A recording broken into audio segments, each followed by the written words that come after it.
मोबाईलच्या स्क्रीनवर सध्या व्हॉट्सअपचं सैन्य फेसबुकच्या भिंती लढवत ट्विटर आणि इन्स्टावरनं तोपगोळे सोडण्यात रम्मान झालेला आहे। मोबाईलच्या स्क्रीनवरची ही नवी पिढी तुम्ही मैदानावरच्या मातीत आणली, यासाठी खरं तर पहिल्यांदा तुमचं सगळ्यांचं अभिनंदन करायला हवं। कारण खेळच मातीशी नाळ जोडून ठेवतो, खेळच जिद्द शिकवतात, खेळच अंगी चिवटपणा आणतात, खेळच हार पचवायची ताकद देतात आणि खेळच विजयाचा उन्माद सुद्धा अत्यंत सजगपणे साजरा करायची हिकमत देतात। जी माणसं खेळतात ती माणसं कधीही आयुष्याला कंटाळत नाहीत, जी माणसं खेळत राहतात ती कधीही निराश होत नाहीत, जी माणसं सतत मैदानावरच असतात त्यांच्या शब्दकोशामध्ये अशक्य असा शब्द कधी येत नाही। त्यामुळे खेळ हे माणसाच्या जिवंतपणाचं लक्षण आहे। त्यामुळे मरगळलेल्या या नव्या पिढीमध्ये जिवंतपणाचं नव चैतन्य भरायचं काम तुम्ही खऱ्या अर्थानं केलं म्हणून आपल्या सगळ्यांचं या फाउंडेशनचं मी सुरुवातीला मनपूर्वक कौतुक आणि अभिनंदन करतो। आज आपण अनेकांच्या पाठीवर कौतुकाची थाप टाकता आहात, अनेकांना उद्याच्या जगण्यासाठी लढण्यासाठी बळ देता आहात। खरं तर मी वारंवार सांगतो की गुणवंतांचं कौतुक जरूर करावं, पण कौतुक करणाऱ्यांचं पहिल्यांदा कौतुक करावं या मताचा मी आहे। कारण हल्ली अशी कौतुक माणसं भेटत नाहीत, ही आमची सगळ्यात मोठी अडचण आहे। आम्ही रस्त्यानं चाललो की समोरच्याला विचारतो कसं काय बरं आहे का, तो काळ होता आम्ही विचारायचो तरी कसं काय बरं आहे का, पुढचा म्हणायचा आमचं कशाचं बरं, तुमचंच बरं आहे। त्या काळात दुसऱ्याचं खूप बरं वाटायचं, आता काळ इतका बदललाय आता आपलं तर आपल्याला बरं वाटतच नाही, पण पुढच्याचं अजिबातच बरं वाटत नाही। ही अलीकडची आमची सगळ्यात मोठी अडचण आहे। त्यामुळे अशा काळात आपल्याला कुणाचं तरी बरं वाटतंय, त्यांनी केलेलं कार्य खरं वाटतंय, एवढंच नव्हे ते त्यांनी अखंड चालू ठेवावं असंही आपल्या उरी दाटतंय आणि म्हणून काहीतरी करावं, त्यांच्या पाठीवर कौतुकाची थाप टाकावी ही भूमिका आपण घेत आहात, याचा सगळ्यात मोठा मनस्वी आनंद आहे। खरं तर याच्यातूनच उद्याचं नवं विश्व तयार होणार आहे आणि या नव्या विश्वाचे शिलेदार म्हणून तुमचं नाव लिहिलं जाणार आहे, ही सगळ्यात मोठी महत्त्वाची आणि आनंदाची गोष्ट आहे। 350 वर्षापूर्वी छत्रपती शिवाजी महाराजांनी इतिहास घडवला, पण कुणाच्या बळावर घडवला?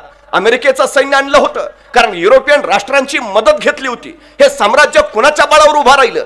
जगाच्या पाठीवरचा सगळ्यात मोठा इतिहास आहे, सगळ्यात मोठा। शिवाजी महाराजांचा जन्म 1630 चा, शिवाजी महाराजांनी स्वराज्याला आरंभ केला 1646 साली आणि शिवाजी महाराजांचं निधन झालं 1680 साली।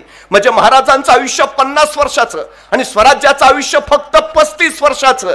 फक्त या 35 वर्षात जगातली सगळ्यात पहिली आणि सगळ्यात मोठी क्रांती आहे की अवघ्या 35 वर्षात 750 वर्षाचं पारतंत्र्य हटवणं आणि स्वतःचं सार्वभौम स्वराज्य निर्माण करणं हे जगाच्या पाठीवर कुणालाही शक्य झालं नाही। ते फक्त छत्रपती शिवाजी महाराजांनी करून दाखवलं, या महाराष्ट्रानं करून दाखवलं। हे सगळ्यात महत्वाचं आहे।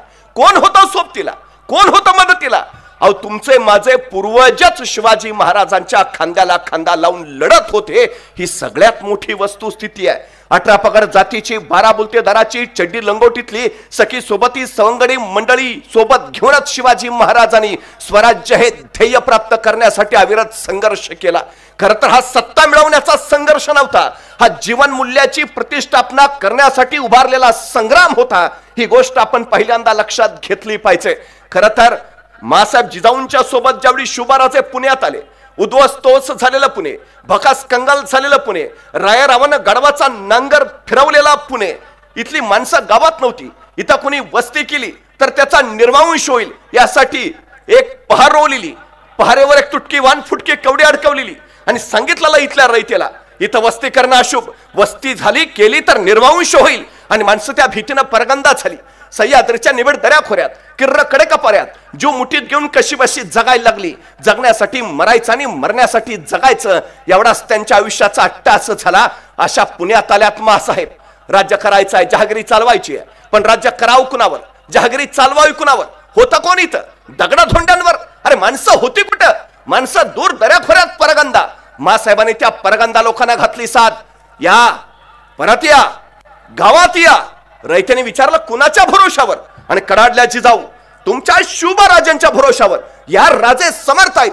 आणि बघता बघता रयत परतू लागली घरा गजबाजू लागली, गावं कुजबुजू लागली. पण रयते पुढे पुन्हा एकदा प्रश्न पडला. गावात तर आलो, घरात तर आलो, पण खावं काय, प्यावं काय, शेती करावी तर पेरावं काय, काय आहे आपल्याकडं. आणि त्यावेळी महाराष्ट्रातली पहिली सहकारी संस्था उभा राहिली. या सहकारी संस्थेचं नाव होतं स्वराज्य आणि या संस्थेच्या संस्थापिका होत्या माँसाहेब जिजाऊ. या स्वराज्य नावाच्या संस्थेतून इथल्या शेतकऱ्यांना बिब्यानं दिली, खतं दिली, बैल जोड्या दिल्या. एवढंच नव्हे तर शिवाजी महाराजांनी असंख्यांना जमिनी दिल्या, जमिनी लागवडीखाली आणल्या गेल्या. एवढंच नव्हे, शिवाजी महाराजांच्या काळात महाराष्ट्रातल्या जमिनींची 3 वेळा मोजणी झाली. 5 हात लांब 5 तसू 14 मुठींची लांब काठी या परिमाणाच्या आधारावर महाराजांनी महाराष्ट्रातल्या जमिनींची 3 वेळा मोजणी केली. आता आमच्या नावावर जे सातबारे दिसत आहेत त्या सातबाऱ्यांचा उद्गाता राजा शिवछत्रपती शिवाजी महाराज नसते, तुमच्या माझ्या नावावर सातबारे सुद्धा दिसले नसते. महाराष्ट्रातलं पहिलं धरण शिवाजी महाराजांनी बांधलं. पुण्याजवळच्या खेडशिवापूरच्या आंबिलोड्यावरचं धरण जाऊन बघून या. 32 धरणं बांधली महाराजांनी. जलसंधारणाची पहिली योजना शिवाजी महाराजांची. पाणी अडवा पाणी जिरवा ही संकल्पना सुद्धा शिवरायांची. आता पाणी अडवा पाणी जिरवा ही संकल्पना मी बाजूला टाकली आणि ह्याची अडवा त्याची जिरवा हा एक कलमी चालू केला तो भाग वेगळा. पण आजही दुष्काळ पडतो. आम्ही सांगत राहतो शिवकालीन पाणी योजना राबवली पाहिजे. म्हणजे विज्ञान युगात राहताना आजही आम्हाला दुष्काळावर मात करण्यासाठी महाराजांचीच पाणी योजना आठवावी लागते. हे महाराजांच्या दूरदृष्टीचं सगळ्यात मोठं यश आहे. या सगळ्या सुविधांच्या बळावर शेतकरी रानात गेला, पेरणी झाली, बघता बघता मोत्यासारख्या दाण्याची कणसं लगडली. शेतकरी आनंदित झाला, कष्टाला फळ आलं. पण त्याच काळजात कल्लोळ उठला. आजूबाजूच्या दऱ्याखोऱ्यातली रानगाव्यासारखी जनावरं उभ्या पिकात थायदोस घालायची, सगळं पीक पायाखाली तुडवायची, उभं रान नेस्तनाबूत करायची. डोळ्या देखत उभं पीक वायात जाताना दिसू लागलं. शेतकरी हवालदिल झाला, धावत धावत मासाहेबांकडे आला. मासाहेब, पेरणी तर झाली, पिकं तर आली, मोत्यासारख्या दाण्याची कणसही लगडली, पण मासाहेब जनावरं उच्छाद मांडतात, उभ्या पिकात हैदोस घालतात, काहीतरी करा मासाहेब. मासाहेबांना कळून चुकलं. पिकं जगली तर शेतकरी जगेल, शेतकरी जगला पाहिजे. दुसऱ्या दिवशी मासाहेबांच्या विलक्षण बुद्धीतनं एक विलक्षण युक्ती बाहेर पडली आणि मासाहेबांनी आसपासच्या गावागावात दौंडी दिली. जो कुणी पिकात उच्छाद मांडणाऱ्या जनावरांचा बंदोबस्त करेल त्याला सोन्याचं कडं दिलं जाईल. आणि गावागावातनं तरणीबाण जिगरबाज पोरं बाहेर पडली. रातोरात पिकाभोवती पहारा करायला लागली. एखादं जनावर खुसपसताना दिसलं चित्त्याच्या चपळाईनं झेप मारायला लागली, त्याच्या मुसक्या आवळायला लागली, शेपटी तोडायला लागली आणि दाखवायला मासाहेबांकडे घेऊन यायला लागली. सोन्याचं कडं मिळवायला लागली. एकाच दगडात 2 पक्षी मारले मासाहेबांनी. एक, जनावरांपासून पिकाचं रक्षण झालं आणि 2, स्वराज्यासाठी आवश्यक असणारी जिगरबाज मावळ्यांची मांदियाळी आपोआप गोळा झाली. एके दिवशी रात्री 1:30-2चा प्रहर होता. लाल महाल संत शांत निद्रिस्त झाले. अचानक बाहेर 5-6 पोरांचा गलका ऐकू आला. तसा पहारेकरी धावत धावत पुढे झाला. 5-6 तरणीबाण पोर. एका पोराच्या खांद्यावर भलं मोठं रानगाव्याचं धूड.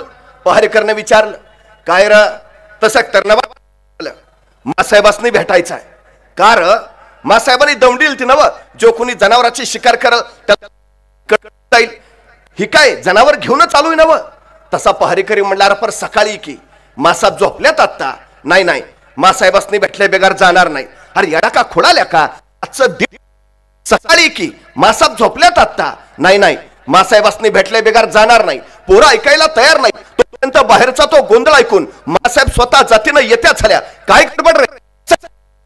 तर दिवशी पुढे झालं. मासाहेब मासाहेब मासाहेब, तुम्ही दमडील ती नव, जो कोणी जनावरांची शिकार कराल त्याला सोन्याचं कडं दिलं जाईल. हे काय जनावर घेऊनच आलोय नव. मासाहेबाने एकदा त्या पोराकडं एकदा त्या जनावराकडे बघितलं आणि मासाहेब त्याला म्हणाल्या, अरे पण आम्ही दौंडीत असंही सांगितलेलं की अख्खं जनावर दाखवायला नाहीची गरज नाही, नुसती शेपटी दाखवायला आणली तरी चालेल. हे अख्खं जनावर कशाला घेऊन आला? तशी त्या पोरानं मान खाली घातली आणि ते पोर मासाहेबांना म्हणाल, मासाहेब ध्यानातच नाही राहिलं बघा. आणि काय रे, सकाळी आला असता तर आम्ही काय तुला सोन्याचं कडं दिलं नसतं? एवढं जसं ऐकलं तस त्या पोराच्या दोन्ही डोळ्यातनं खळखळ खळखळ पाणी उघडायला लागलं. त्याला हुंदका फुटला. नालेला हुंदका दाबत तो पोर मासाहेबांना म्हणाला, मासाहेब सोन्याचं कडं मिळावं म्हणून नाही आलो मासाहेब. मासाहेब तुमच्या कौतुकाची थाप माया पाठीवर पडावी म्हणून आलो मासाहेब. मासाहेब पुढंच आहे. मासाहेब तुमच्या कौतुकाची थाप पाठीवर पडली ना की 10 हत्तीचं बळ येतं. तुमच्या कौतुकाची थाप फक्त पाठीवर पडू द्या. मासाहेब पुढं झाल्या. त्या पोराचे डोळे पुसले. त्याला विचारलं, नाव काय रे तुझं? तसं ते पोर म्हणाल, ताना, तानाजी मालुसरा, उमरड जी. आणि त्या दिवसापासून ताना जो मासाहेबांचा झाला तो मरेपर्यंत स्वराज्याचा राहिला. एक कौतुकाची थाप माझ्या तानाजीला घडवणारी ठरली. खर तर स्वराज्य हे जरा एकदा नीट करा.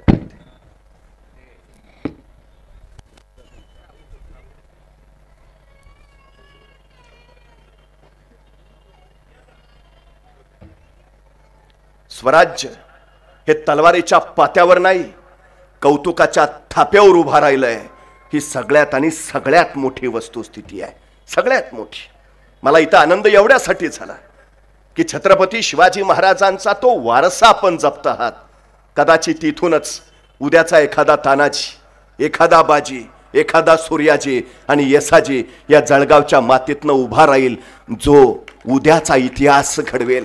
ही कौतुकाची थाप फार महत्वाची. नाहीतर एवढा प्रचंड मोठं ध्येय महाराजांनी समोर ठेवलंय. कशाच्या बळावर? काय देणार होते महाराज? अहो बघा ना, आमच्या तानाजीनं पोराचं लग्न काढलंय. पत्रिका द्यायला महाराजांकडे गेला. रायबाच्या लग्नाला यायचं बरं का. मात्र राजांची नजर आहे कोंढाण्यावर. आणि महाराज कोंढाण्याकडे पाहता पाहता तानाजीला म्हणाले, तान्हा, कोंढाणा घ्यायचं म्हणे आहे रे. तसा सर्दिशी उठला तानाजी. हातातल्या पत्रिका फेकल्या. राजा आधी लगीन कोंढाण्याचं मग रायबाचं. आणि पोराचं लग्न टाकून तानाजी कोंढाण्याचं लग्न करायला गेला. गेला गेला गेला असा गेला की रायबाचं लग्न करायला परत आलाच नाही.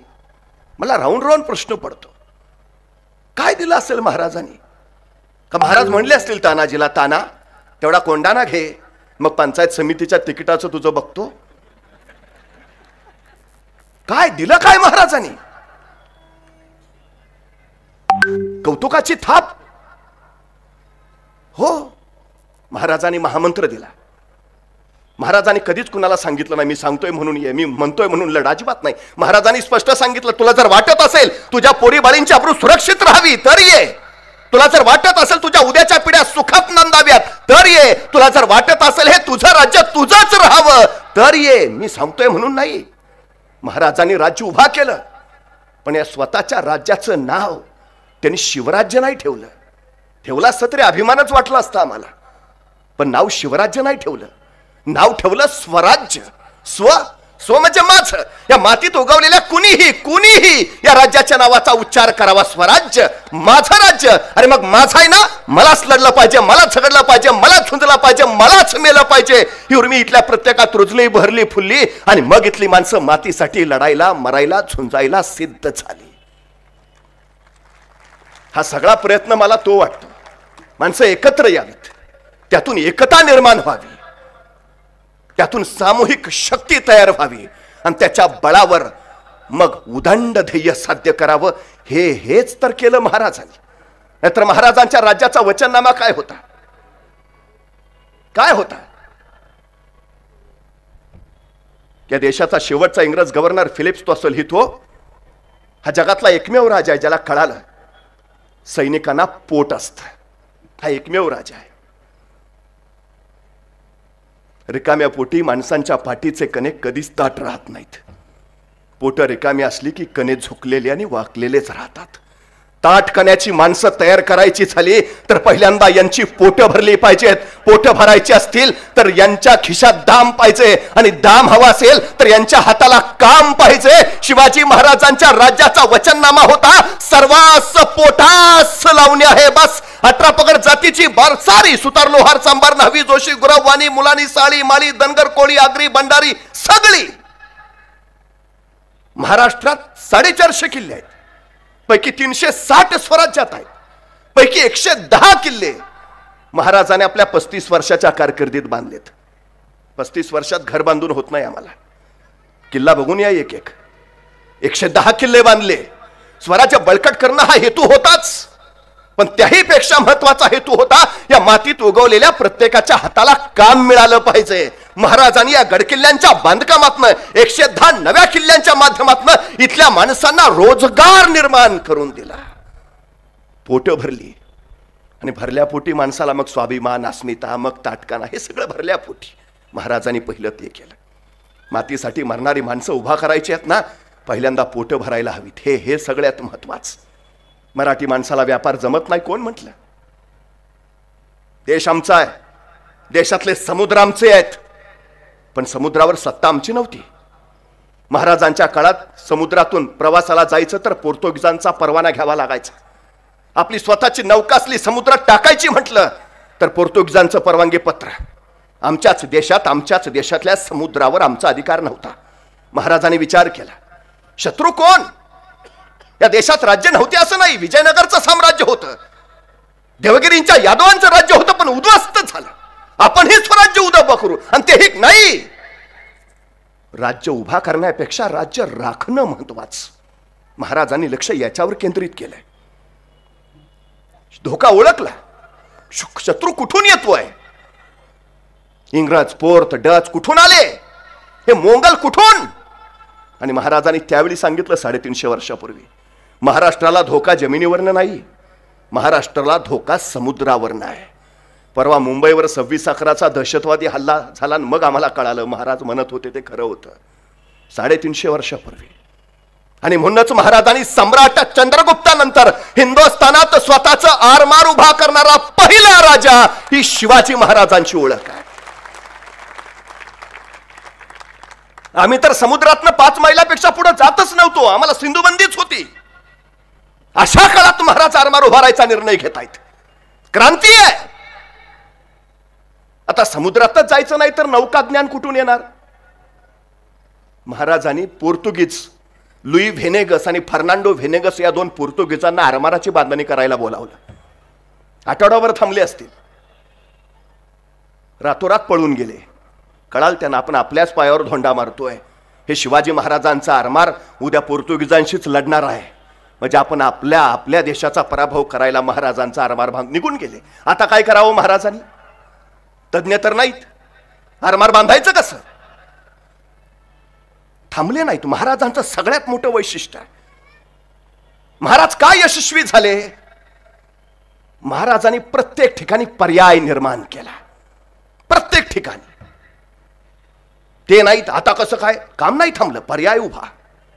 मी नेहमी एक गोष्ट सांगतो. एक राजा होता, त्या राजाच्या समोर 2 कैदी आणले. राजाने आरोप ऐकले आणि शिक्षा सुनावली, मरेपर्यंत फाशी. फाशीची शिक्षा ऐकल्याबरोबर एक कैदी तिथंच चक्कर येऊन बेशुद्ध झाला. दुसरा मात्र न्यूटन असल्यासारखा विचार करत बसला होता. पहिला शुद्धीवर आला तरी दुसरा न्यूटनच. मग पहिल्याने विचारलं, तू काही शिक्षा ऐकली नाहीस का? तो म्हणाला, ऐकली ना. मग तुला भीती नाही वाटत? अरे मरणार आहे आपण. तसं तो कैदी म्हणला, येते फाशी भिशीचं सोड. इथं गेले वर्षभर माझा उडणारा घोडा तयार करायचा प्रयोग चाललाय. प्रयोग अंतिम टप्प्यात आहे. आता काही दिवसात माझा घोडा आकाशात उडेलच. पण नेमकी फाशीची शिक्षा झाली, ते फाशीचं काय नाही रे, आता माझ्या प्रयोगाचं काय होणार त्याची मला काळजी आहे. त्या दुसऱ्या कैद्याने विचारलं, उडणारा घोडा? घोडा कधी उडतो का? ते सांगतोय ना, प्रयोग अंतिम टप्प्यात आहे. त्यांची ही चर्चा राजाने ऐकली. राजा म्हणला, काय काय काय म्हणला? उडणारा घोडा? डोक्यावर पडलाय का? घोडा कधी उडतो का? तसा तो कैदी म्हटला, महाराज मरणारा माणूस खोटं नाही बोलत. फाशी दिली मला, कशाला खोटं सांगेल? वर्षभर माझा प्रयोग चाललाय, प्रयोग अंतिम टप्प्यात आहे. आता काही दिवसात माझा घोडा आकाशात उडेलच. बरं महाराज, माझ्या घोड्याचं जाऊ द्या, मला फक्त 1 वर्ष द्या. या 1 वर्षाच्या आत मी तुमच्या घोड्याला आकाशात उडायला शिकवू शकतो. राजा म्हणला, नाही केलंस तर? फाशी दिलीच मला. मी 1 वर्ष मागतो, 1 वर्ष द्या. या 1 वर्षात मी तुमच्या घोड्याला आकाशात उडायला शिकवू शकतो. आता राजाला प्रश्न पडला, असं तसं मरणारच आहे, पण दिलंच 1 वर्ष आणि लागलाच आपला घोडा आकाशात उडायला, तर ह्या जगात आपण एकमेव राजे ज्याच्याकडे उडणारा घोडा आहे. राजा म्हणला, ठीक आहे, चल दिलं तुला वर्ष. दिलं. त्याला वर्ष मिळालं. पहिल्या कायद्याला काय विकळे ना. त्याने परत याला विचारलं, घोडा खरंच उडतो? तो म्हणला, घोडा उडतोय.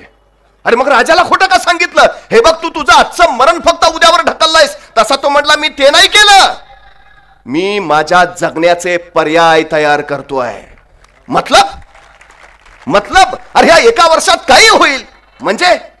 अरे ह्या 1 वर्षात मला फाशी देणारा राजाच मरेल, आणि तो नाही मेला तर माझा नैसर्गिक मृत्यू होईल, आणि तोही नाही मेला तर ज्या राजाच्या घोड्याला आकाशात उडायला शिकवायचा आहे तो घोडा मरेल, आणि तोही नाही मेला तर घोडा खरंच उडेल. अरे काही होईल ना, वर्ष आहे माझ्याकडं, मी आता हार कशाला मानू, मी आता माघार कशाला घेऊ, मी आता पराभव कशाला स्वीकारू, मी लढेन लढेन लढेन, जोपर्यंत मी जिंकत नाही तोपर्यंत मी लढेन. ही पर्याय निर्माण करायची जी प्रक्रिया आहे ना, ती आमच्यात यायला हवी. ती अवकाळी झाली, पाऊस, शेती गेली, नोकरी लागे ना, रोजगार होईना, किती कारण सांगणार, पर्याय काढा ना.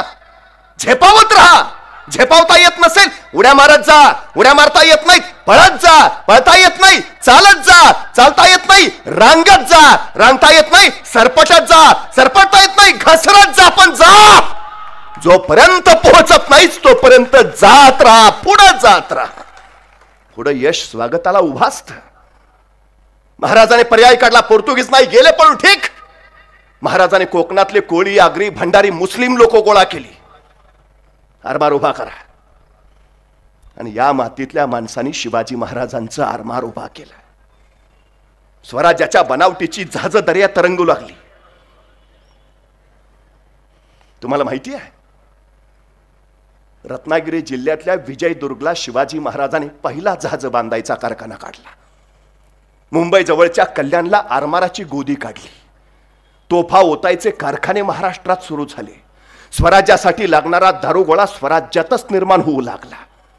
उद्योगशीलता, सृजनशीलता आणि निर्मिती क्षमता हे शिवाजी महाराजांनी आम्हाला दिलेले अलौकिक गुण आहेत. अलौकिक.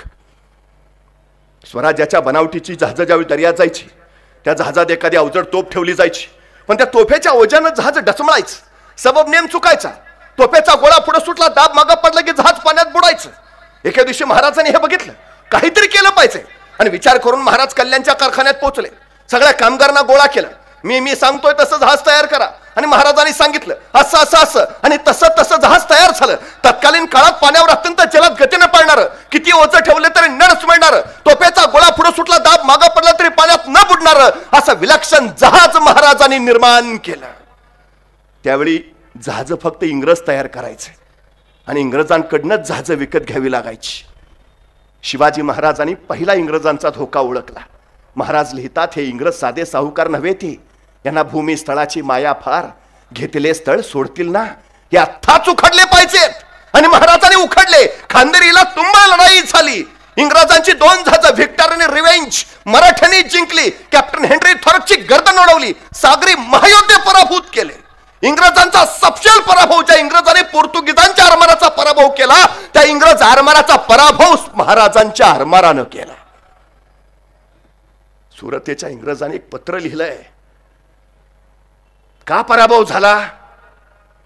तो लिहितो, या शिवाजी महाराजांची जहाज जर बघितली, जोपर्यंत तशी जहाज आपल्याकडे येत नाहीत तोपर्यंत शिवाजी महाराजांचा पराभव करणं अशक्य आहे. आणि हे कळाल्यावर ज्या इंग्रजांकडनं सगळी जहाज विकत घेतात, त्या इंग्रजांनी महाराजांना पत्र पाठवलंय, तुम्ही तयार केलेलं जहाज आम्हाला विकत देता का. महाराजांनी त्या जहाजाचं नाव ठेवलं संगमरी किंवा संगमेश्वरी जहाज.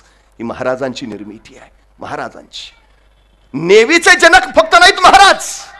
भारतीय नौदलात गेला तर नौदलाच्या प्रवेशद्वारावर लिहिलंय, भारतीय आरमाराचे जनक छत्रपती शिवाजी महाराज. नेव्हीचे नव्हे, मर्चंट नेव्हीचे जनक सुद्धा शिवाजी महाराज आहेत. 8 बंदरं होती आणि 8 बंदरावरनं स्वराज्याची व्यापारी जहाज इराक, इराण, तुर्कस्तान आणि युरोपियन राष्ट्रात मसाल्याच्या पदार्थाचे व्यापार करायला जात होती. कोण म्हटलं मराठी माणसाला व्यापार जमत नाही. 350 वर्षापूर्वी महाराजांची जहाज व्यापार करायला जात आहेत. 350 वर्षापूर्वी. शिवाजी महाराजांचा इतिहास म्हणजे अफजल खानाचं पोट ते शाहिस्ता खानाचं बोट एवढाच नाही, अफाट आहे, अफाट. सुरतेवर छापा मारला शिवाजी महाराजांनी. इंग्रजांची वखार. आता शोधावं काय, सोनं नाणं पैसा अडका नाही. या राजांची ज्ञानाची भूक फार अफाट आहे. शिवाजी महाराजांची भेदक आणि शोधक नजर त्या इंग्रजांच्या वखारीत काहीतरी वेगळं शोधू लागली. काहीतरी असणार, हे सुधारलेले विज्ञानवादी इंग्रज काहीतरी नवं असणार. आणि महाराजांच्या नजरेला यंत्र बसलं. महाराजांनी ते यंत्र टिपलं ते उचललं, आणलं सोबत. इंग्रजांच्या वखारीतनं महाराजांनी त्या छाप्यातून ते यंत्र आणलं खरं, पण यंत्र कशाचं आहे तेच महाराजांना माहिती नाही. पण जिज्ञासा बघा, महाराजांनी लगेच इंग्रजांना पत्र पाठवलं, ते परवा आम्ही छापा मारला होता तुमच्यावर, ते आणलंय तुमचं यंत्र उचलून, पण ते कशाचं आहे ते सांगता का? कशाला सांगतील इंग्रज? नाही सांगितलं त्यांनी कशाचं आहे. जेवढा काळ महाराज सुरतेच्या मुक्कामामध्ये होते, शोध घेतला आणि महाराजांना कळालं हे छापाई करायचं यंत्र आहे. उत्तम उत्तम उत्तम, ग्रंथ छापता येतील, ज्ञान प्रवाहित करता येईल, उत्तम, हे छापा यंत्र सुरू झालं पाहिजे. त्याने परत इंग्रजांना पत्र लिहिलं, हे छापा यंत्र चालवणारा, चालू करणारा कुणी माणूस पाठवता का? नाही पाठवला इंग्रजांनी. सुरतेच्या मुक्कामात महाराज जेवढा काळ होते तेवढा काळ ते यंत्र सुरू करायचा प्रयत्न करत राहिले, झालं नाही. शेवटी येता येता सुरतेच्या भीमजी पारेख नावाच्या माणसाला त्यांनी ते छपाई यंत्र दिलं आणि त्यांना सांगितलं हे यंत्र चालू करा, छपाई कला सुरू करा. महाराज पुढे महाराष्ट्रात निघून आले, पण ज्यांना यंत्र दिलं महाराजांनी त्या भीमजी पारेखनी शिवाजी महाराजांनी दिलेल्या यंत्राच्या बळावर हिंदुस्थानातला पहिला छापखाना सुरू केला, ज्याचं नाव होतं श्री शिवाजी छापखाना. तो सुरतला आजही आहे. तलवार नाही, या राजानं लेखणी सुद्धा अफाट चालवली. तुम्हाला माहिती आहे किती ग्रंथ निर्माण केलेत शिवाजी महाराजांनी? आताच्या स्पर्धा परीक्षेच्या पोरांना जेवढे आम्ही एवढी एवढी पुस्तकं देतो, हा काय विचार आहे? हे ज्ञान प्रवाहित झालं पाहिजे. पिढ्यानपिढ्यांना घडवणारं फक्त ज्ञान हे हे हे पोहोचलं पाहिजे. 350 वर्षापूर्वी महाराज हा विचार करतायत. इथं बुलढाणा जिल्ह्यातल्या सिंदखेड राजाचा संकर्षण सकळकडे होता, विद्वान पंडित. महाराजांनी त्यांच्याकडनं गनिमी काव्याच्या युद्धतंत्रावर ग्रंथ लिहून घेतलाय. मराठी राज्य आहे, राज्यकारभार मराठीतच झाला पाहिजे. भारतातला पहिला शब्दकोश फारसी ते मराठी, ज्याला राजव्यवहार कोश म्हणतो, अमात्य बोलो रघुनाथ पंडितम करूची राजव्यवहार कोशम, शिवाजी महाराजांनी तो राजव्यवहार कोशम रघुनाथ पंडितांकडनं करून घेतलाय. अवकाश ग्रहगोल शास्त्रांवर महाराजांनी पुस्तकं लिहून घेतलीत, धोंडीराज व्यासांनी लिहिलीत. बालशास्त्री संगमेश्वरकर ज्योतिषी यांच्याकडनं आकाशाच्या ग्रहगोल शास्त्रावर ग्रंथ लिहून घेतलाय. कवींद्र परमानंदांकडून त्यांनी शिवकाळ लिहून घेतलाय, शिवचरित्र लिहिलंय त्यांनी. गागा भट्ट आले तिथं, आणि गागा भट्टांना काय सांगतायत महाराज? आलाच आहात तर आद्य शंकराचार्य, कुमारिल भट्ट, मंडन मिश्र यांचा अद्वैतावर जो वाद विवाद झालाय त्याची संहिता तयार करायची राहिली, तेवढी तयार करून घ्या, ग्रंथ लिहून घ्या. कधी झाले आद्य शंकराचार्य? महाराजांच्या अगोदर 700 वर्ष. अभ्यास किती आहे महाराजांना माहिती आहे. त्यांना काय वाद झालाय? अद्वैत, एकत्व, सगळे एक आहेत. इतिहास कधी घडतो, क्रांती कधी घडते, सगळे एक होतात तेव्हा. शिवाजी महाराजांचं स्वराज्य कधी घडलं, 18 पगड जाती 12 बोलतेदार सगळे सगळे एक झाले तेव्हा. देशाला स्वातंत्र्य कधी मिळालं, हे सगळे जाती धर्म एक होऊन देशासाठी उभा राहिले तेव्हा. लिहा, हा द्वैतवादावर ग्रंथ लिहा. रवींद्रनाथ टागोर एका ठिकाणी असं म्हणतात की हा देश विविध जाती पंथांनी बनलेला, ही माणसं एकत्र करणंच मुळात कठीण, पण ती एकत्र करून त्यांच्यामध्ये राष्ट्रीयत्वाचा मंत्र प्रेरणा, हेच अद्भुत आणि अशक्य काम, जे स्वप्नातही शक्य होणार नाही, ते छत्रपती शिवाजी महाराजांनी या देशामध्ये प्रत्यक्षात आणून दाखवलं. इथं प्रत्येक जातीतल्या माणसांच्या गुणाला वाव मिळाला. शिवाजी महाराजांनी प्रत्येक धर्माचा आदर केला. आणि हा राजा काय सांगतोय? आपल्या सैनिकांना आदेश देतोय, रयतेच्या भाजीच्या देटालाही हात लागता कामा नये. पण कुठली रयत? आपल्या स्वराज्यातली नाही. हा राजा काय सांगतोय? शत्रूच्या सैन्यात ज्यावेळी लढाईला चाल, शत्रूच्या प्रांतात जाल, शत्रूच्या प्रांतातल्या रयतेच्या भाजीच्या देटालाही हात लागता कामा नये. शत्रूच्या रयतेला पण त्रास नाही द्यायचा. शत्रूच्या राज्यात गेला, स्त्रीला धक्का लागता कामा नये. सन्मानच झाला पाहिजे. महाराज सांगतायत, शत्रू राज्यात असाल, मंदिर, मस्जिद, चर्च हात लावायचा नाही. रवींद्रनाथ टागोर म्हणतात हे अलौकिक आहे, हे अलौकिक आहे, अद्भुत. या अखंड देशामध्ये जो खंडप्राय आहे त्याला अखंड करायचं काम छत्रपती शिवाजी महाराजांनी केलं. या मातेमध्ये राष्ट्रवाद, राष्ट्रीयत्व निर्माण करायचं काम छत्रपती शिवाजी महाराजांनी केलं. हे अद्भुत काम आहे महाराजांचं, अलौकिक. किती पुढे आहेत महाराज. आम्ही आता ते मोबाईल महाराजांच्या काळची संदेश वहन यंत्रणा काय आहे. कुठलं लाकूड जाळलं की काळं धूर होतो, कुठलं लाकूड जाळलं की पांढरा धूर, कुठलं लाकूड जाळलं की निळ्या ज्वाळा, कुठलं लाकूड जाळलं की लाल ज्वाळा, याच्यावर संकेत ठरायचे महाराजांचे.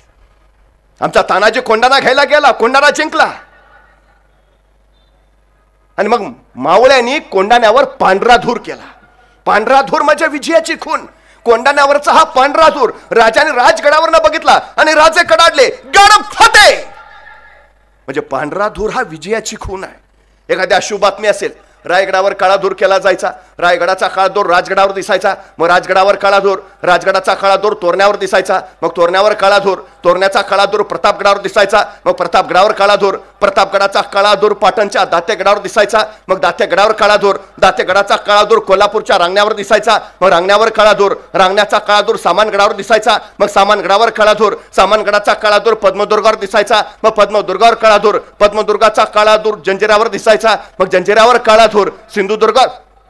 महाराष्ट्रातल्या 360 किल्ल्यावर एका तासाच्या आत मेसेज पोचायचा. काय झालंय. Out of coverage, not reachable, सभी लाईने व्यस्त है. प्रकार नाही. हे 350 वर्षापूर्वी केलंय महाराजांनी. 350 वर्षापूर्वी. काय विलक्षण आहे.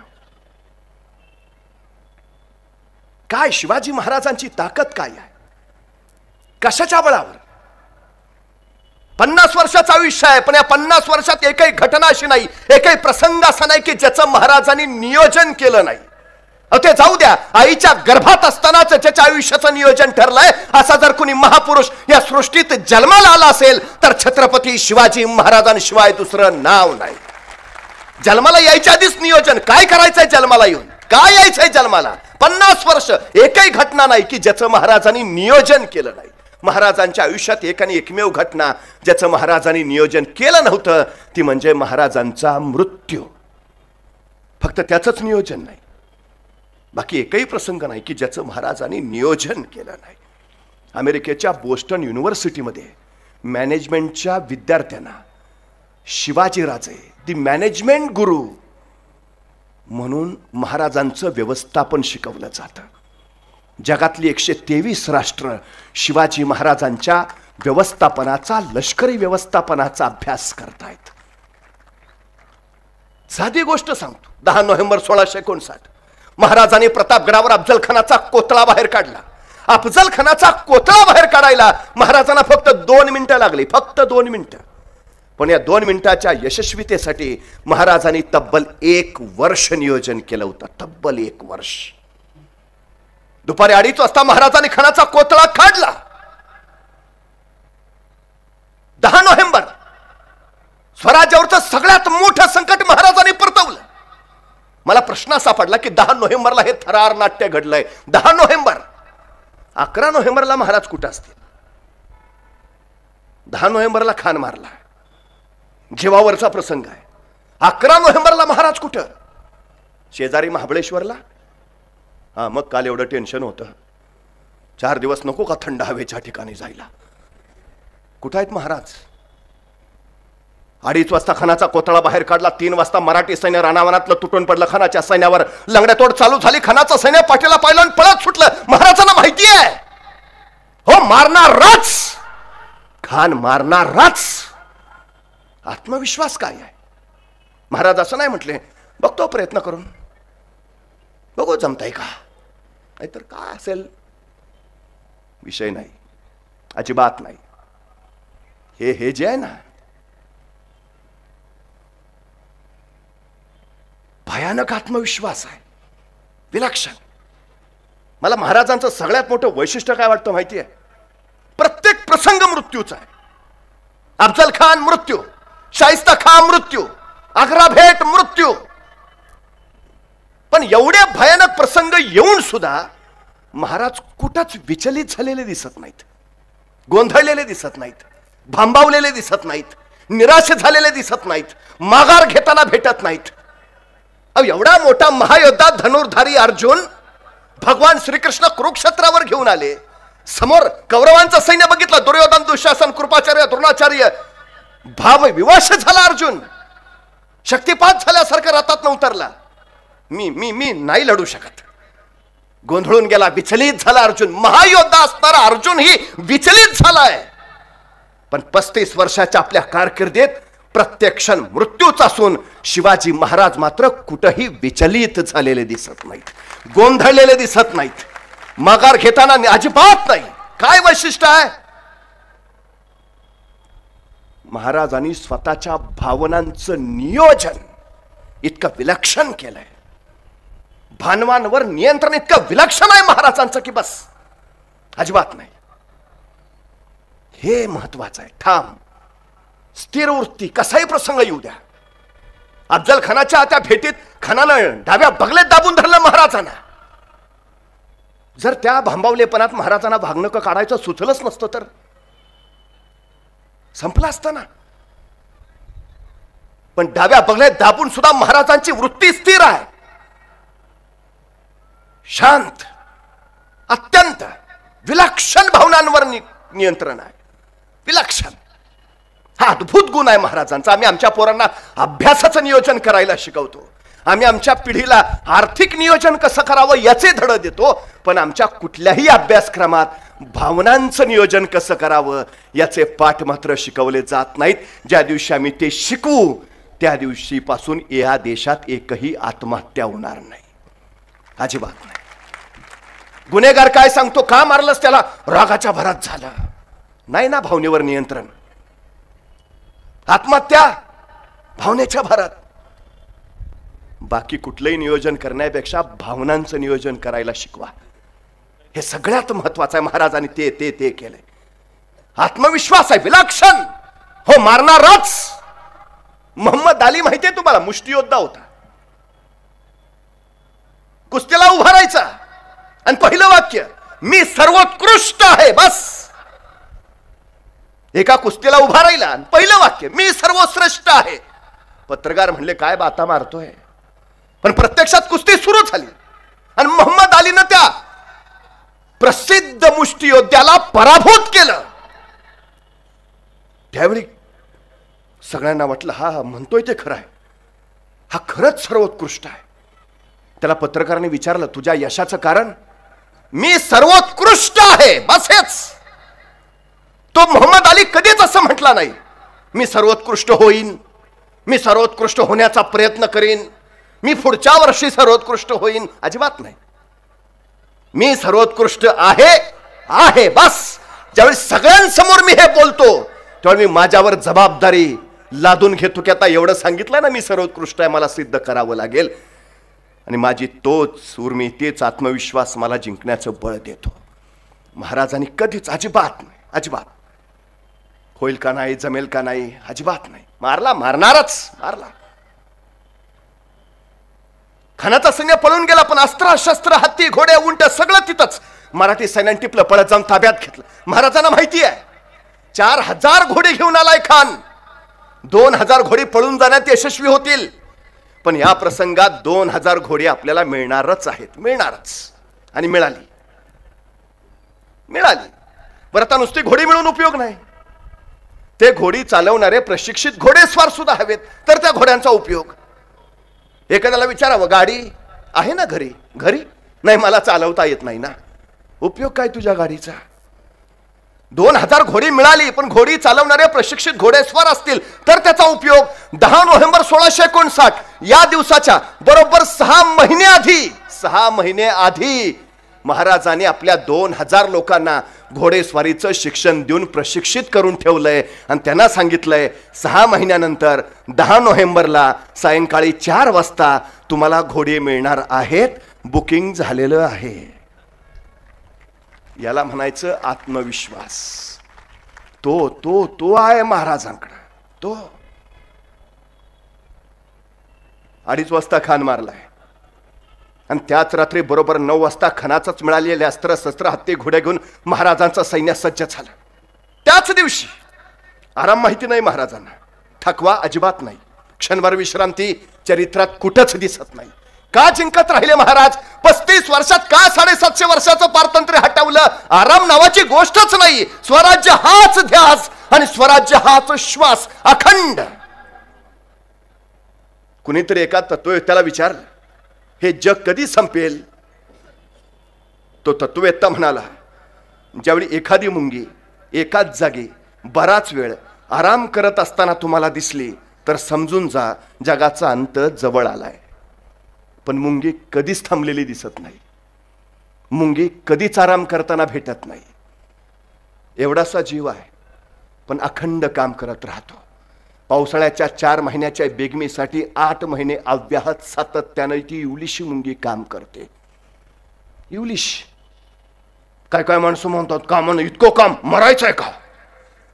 माणसं कामानं कधीच मरत नाहीत, माणसं कामाच्या ताणानं मरतात. ताण कधी येतो? काम वेळेत पूर्ण झालं नाही तर. काम वेळेत करा, ताण येणार नाही, बाकी काही होणार नाही. सतत अखंडपणे काम करत राहा. तुम्हाला माहिती आहे मुंगीचं आयुष्य किती आहे? पायाखाली आली तर मरून जाते. आयुष्य किती आहे मुंगीचं?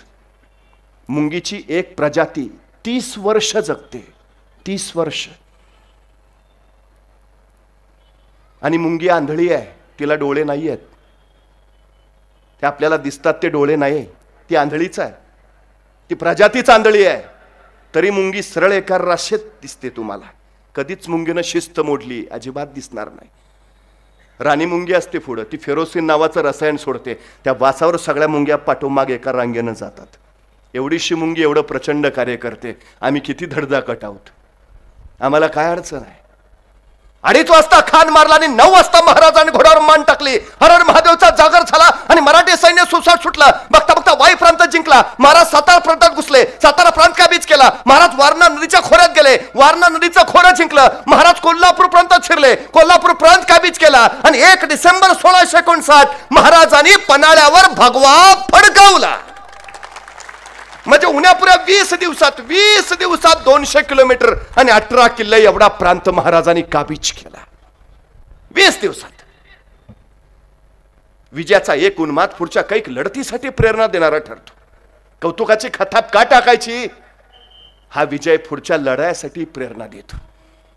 अफजल खानाच्या मृत्यूने धक्का बसलेलं शत्रू सैन्य सावध व्हायच्या आधीच महाराजांनी त्यांचा 200 किलोमीटर प्रांत जिंकून टाकला. महाराज कोल्हापूर प्रांतात आहेत, पण महाराज जिंकत राहायचं, यशस्वी व्हायचं आणखीन एक कारण आहे. महाराज कधीच बेसावध राहिले नाहीत. महाराज कधीच गाफील राहिले नाहीत. महाराजांनी कधीच कुठंच 50 वर्षात ढिलाई बाळगली नाही, अजिबात नाही. आता आमच्यातली काय काय लोक म्हणतात, हो आम्हाला आधी माहिती असतं कोरोना येणार आहे, आधीच तयारी करून ठेवली असती. संकट काय मेल करून येतात का? संकटात संपतात कोण? जी बेसावध असतात, जे अखंड सावधान असतात. त्यांचं संकट काहीही करू शकत नाही. संकट पराभूत होतात. महाराज मिरज भागात आहेत, पण सावध आहेत, सजग आहेत. महाराजांना माहिती आहे फतेखान नावाची पहिली लाट स्वराज्यावर येऊन गेली आहे. अफजल खान नावाची दुसरी लाटही स्वराज्यावर कोसळली आहे. या दुसऱ्या लाटेतच ऑक्सिजनची कमतरता भासली आहे. अफजल खानानं डाव्या बगलेत दाबून धरलं होतं महाराजांना. ऑक्सिजनची कमतरता तेव्हाच भासली. 2 लाटा येऊन गेल्यात. आज ना उद्या 3री लाट येणार. आम्हाला प्रशासन सारखं सांगत होतं पहिली लाट झाली, आता संपलं, आता काय नाही, आता झाली 2री. आम्ही निवांत, आम्ही बेसावध. महाराज नाही, महाराज सावध आहेत, मिरज भागात आहेत.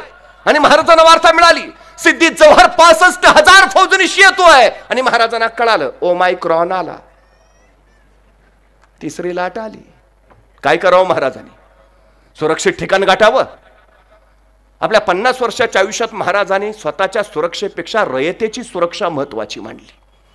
महाराज जर स्वतःच्या सुरक्षेची तोरणा राजगड प्रतापगडीकडे गेले असते तर सिद्धी जव्हर पाठोपाठ आला असता, सगळं स्वराज्य उद्ध्वस्त केलं असतं. महाराजांनी त्यावेळी सांगितले स्वराज्य सुरक्षित ठेवायचं असेल तर शत्रूला सीमेवरच रोखा. कोरोनाच्या काळात हाच नियम महत्वाचा होता. त्याला सीमेवरच रोखा. कोरोनाला 350 वर्षापूर्वी महाराजांनी सांगितलं संकट येतातच हो, ते फक्त रूप बदलून येतात. महाराजांच्या काळात ती फतेखान अफजल खानाच्या रूपात आली, आता ती डेल्टा कोरोना ओमायक्रॉनच्या रूपात आली, उद्या कदाचित आणखी रूप येतील. संकट येतातच, फक्त रूप बदलत येतात.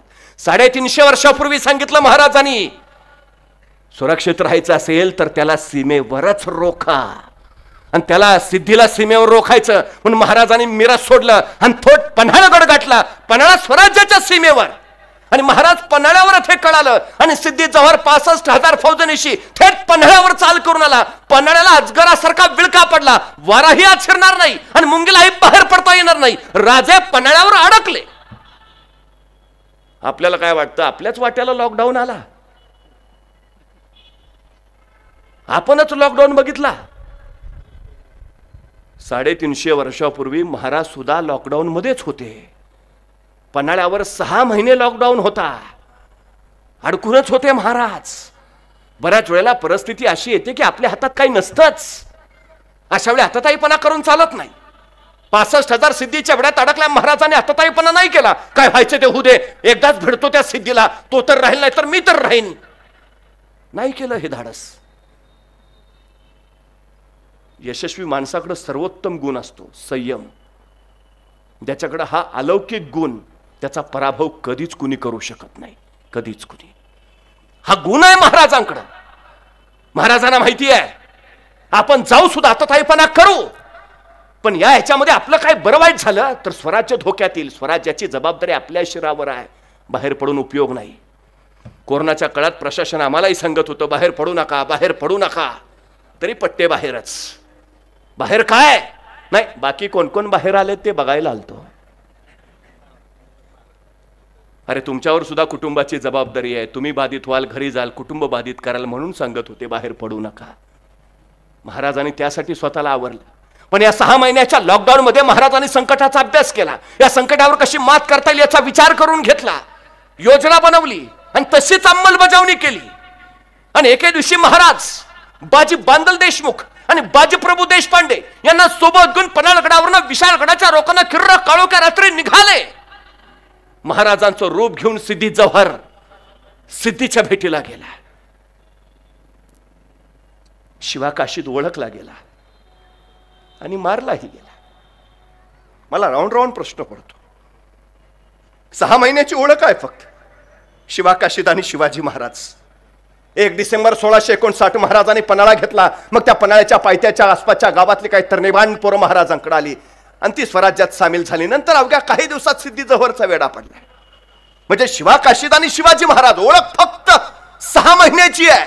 मग या 6 महिन्याच्या काळात शिवाजी महाराजांनी त्या शिवाच्या उरात असं काय पेरलं की तो शिवाकाशीत मरायला तयार व्हावा? काय हुबहू दिसायचा महाराजांसारखा. महाराजांनी विचारलं, शिवा, ए शिवा, आमचं रूप घेतोस? सिद्धीच्या भेटीला जातोस? ए शिवा, मरायला तयार होतोस? शिवा म्हटला, होतो. चला केला. 21 तास प्रवास करून पन्हाळ्यावरनं निसटलेले राजे मसाईच्या पठारावर पोहोचले. गजखिंडीच्या तोंडावर लक्षात आलं सिद्धी जव्हरचं सैन्य नजदीक आलंय. अवघे 400 मावळे त्यांच्या तावडीत सापडतो तर सगळेच मारले जाऊ. बाजी प्रभूंनी त्यावेळी महाराजांना सांगितलं, राजे, निमे लोक घेऊन तुम्ही पुढे निघा, आम्ही निमे लोक इथं सिद्धीशी झुंजितो. राजे, आम्ही साहेबकारी मरितो. आमच्या मुला लेकरांसाठी महाराज साहेब समर्थ. काय सांगतायत बाजी? राजे म्हणले, नाही बाजी, एकत्र लढू, इथंच लढू, सगळे जाऊ. नाही राजा, लाख मेले तरी चालतील, पण लाखाचा पोशिंदा वाचला पाहिजे. राजा निघा. मरणाला हसत हसत समोरा जाणारा शिवाकाशीत आणि आम्ही स्वराज्य करी मरितो, तुम्ही जा. का? केवढं धाडस आहे समर्पित व्हायचं. 300 लोक फक्त त्या गजखिंडीमध्ये 3000 सिद्धी जवळच्या फौजेशी झुंजत राहिले. शरीरावर जागा नव्हती.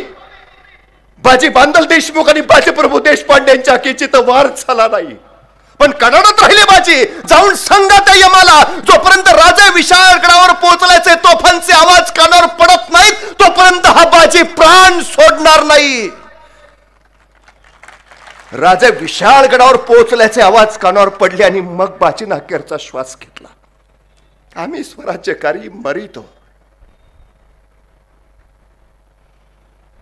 संपले. ही कडकडीत निष्ठा आहे ना, ही कडकडीत निष्ठावंत माणसं घडवणारं चालतं बोलतं विद्यापीठ म्हणजे शिवाजी महाराज. शिवकाळ हा जगण्याची स्पर्धा नाही, ही मरण्याची स्पर्धा आहे. महाराज एखादी मोहीम काढायचे आणि यसाजी म्हणायचा राज ह्यो डाव आपला, आपण जाणार राज. तसा बाजी म्हणायचा यसाजी आम्ही आहे नव, ही मोहीम आपली, आपण जाणार राज. राजा आपण लढणार. तसा तानाजी म्हणायचा बाजी कवापासून नंबर लावून बसलोय का सर माग, ही मोहीम आपली आहे, आपण जाणार राज, आपण लढणार, आपण मरणार. जगाच्या पाठीवरचा पहिला काळ माणसं जगण्यासाठी नाही मरण्यासाठी स्पर्धा करतायत. अनेक राजांनी गिरिदुर्ग उभारले, अनेक राजांनी जलदुर्ग बांधले, पण माझ्या राजानं नरदुर्ग तयार केले. नॅशनल कॅरेक्टर्स, राष्ट्रीय चारित्र्य घडवलंय महाराजांनी. कुणी घ्यावं, तानाजी बाजी यसाजी कोंडाजी कडतोजी, प्रत्येकाचं आयुष्य सांगेल कसं जगावं आणि कसं मरावं. पण विश्वास किती आहे. बाजीने शेवटचं वाक्य सांगितलंय, आम्ही मरितो, आमच्या मुला लेकरांसाठी महाराज साहेब समर्थ. आणि खरं होतं ते. बाजींच्या पश्चात राजे बाजीप्रभूंच्या सिंध या गावी गेले. फुलाजी प्रभू आणि बाजी प्रभू या दोघांना मिळून 8 मुलं होती. महाराजांनी त्यांच्या 8ही मुलांना स्वराज्याच्या सेवेत दाखल करून घेतलं. अनुकंपा तत्वावर नोकरी ही योजना महाराजांनी चालू केली 350 वर्षापूर्वी. आता ठीक आहे, ज्यांची मुलं सेवेत दाखल होण्याच्या वयाची आहेत त्यांना सैन्यात घेता येईल. ज्यांची मुलं लहान आहेत त्यांचं काय. महाराजांनी त्यांच्यासाठी योजना बनवली आहे. रायगडावर बाल प्रवेशी गृह चालू केलंय. ही लहान लहान मुलं त्यांच्या शिक्षणाचा, आरोग्याचा, जेवणा राहण्याचा सगळा खर्च स्वराज्याकडनं केला जायचा आणि ती योग्य वयाची झाल्यावर त्यांना सेवेतही घेतलं जायचं. बरं ठीक आहे, ज्यांना मुलं आहेत त्यांच्यासाठी ही योजना आहे. काही तरुण सैनिक, नुकतंच लग्न झालंय, मुलबाळ नाहीये आणि घरी एकटी पत्नी आहे तिचं, महाराजांनी त्यांच्या कुटुंबियांसाठी फॅमिली पेन्शनची व्यवस्था केली आहे 350 वर्षापूर्वी. फॅमिली पेन्शन व्यवस्था काय बनवली, सिस्टीम काय तयार केली आहे. पण पेन्शन किती तेही नमूद केलंय महाराजांनी. तो सैनिक धारातीर्थी पडला त्यावेळी त्याला शेवटचा जो पगार असेल त्या पगाराच्या निम्मी रक्कम त्याच्या पत्नीला पेन्शन म्हणून दिली जाईल. 350 वर्षापूर्वी अडीशेरी नावाची एक योजना बनवली महाराजांनी. संकटग्रस्त कुटुंबांना दर महिन्याला 2.5 शेर धान्य दिलं जायचं. एखादा सैनिक जायबंदी झाला, जखमी झाला, पाय तुटलाय, हात, अशांना सुद्धा आजीवन पेन्शन सुरू आहे महाराजांची. 350 वर्षापूर्वी हा राजा हे सगळं करून ठेवतोय. सगळं. ह्या नुसत्या लढाया नाही आहेत. जीवन मूल्य प्रस्थापित करण्यासाठी महाराजांनी केलेला हा संग्राम आहे सगळ्यात महत्वाचा. निर्धार काय गोष्ट असते. स्वराज्य उभा केलं महाराजांनी. 10 वर्ष बालपणात गेली, 10 वर्ष घोड्यावर बसून रणांगणावर फक्त युद्ध खेळण्यात गेली. या 10 वर्षाच्या धामधुमीच्या रणांगण युद्धातनं स्वराज्य उभा राहिलं. मग उरलेली 30 वर्ष महाराज स्वराज्याचं सुराज्य करण्यासाठी खर्ची घालतायत. स्वराज्य म्हणजे स्वातंत्र्य, माझं राज्य, माझं राज्य निर्माण झालं. अरे पण हे तुझं राज्य सुराज्य आहे का. सुराज्य लोककल्याणकारी, लोकहिताचं राज्य. 30 वर्ष खर्च केलीत महाराजांनी हे सुराज्य उभं. का माणसं मरतायत, का तर हे सुराज्य आहे, हे टिकलं पाहिजे. हे सगळ्यात महत्वाचं. हा सगळ्यात विषय महत्वाचा आहे. शिवाजी महाराजांचं मोठेपण आहे ते हे वैशिष्ट्यपूर्ण. माणसं त्यासाठी झोंजतायत, लढतायत, मारतायत. मिर्झा राजा जयसिंह आलाय, सगळे नापास. औरंगजेबानं राजपूत मिर्झा राजा जयसिंग महाराजांवर चाल करून पाठवला. शाहिस्ता खान 1.25 लाखाच्या फौजनीशी आलाय. 1.25 लाख. शिवाजी महाराज कुठं आहेत त्यावेळी? पन्हाळगडावर कैद येत आहेत. सिद्धी जव्हरच्या 65,000च्या अजगराच्या विळख्यात आहेत. आणि त्याच वेळी पुण्यात शाहिस्ता खान आलाय. 1.25 लाखाची फौज म्हणजे महाराष्ट्राच्या उरावर एकाच वेळी 1,95,000ची फौज आहे आणि राजा कैदेत. काय अवस्था झाली असेल स्वराज्याची, रयतेची. आता कोण वाली, आता कोण बघणार आमच्याकडं, आता आमचं काय होणार, सगळी रडारड.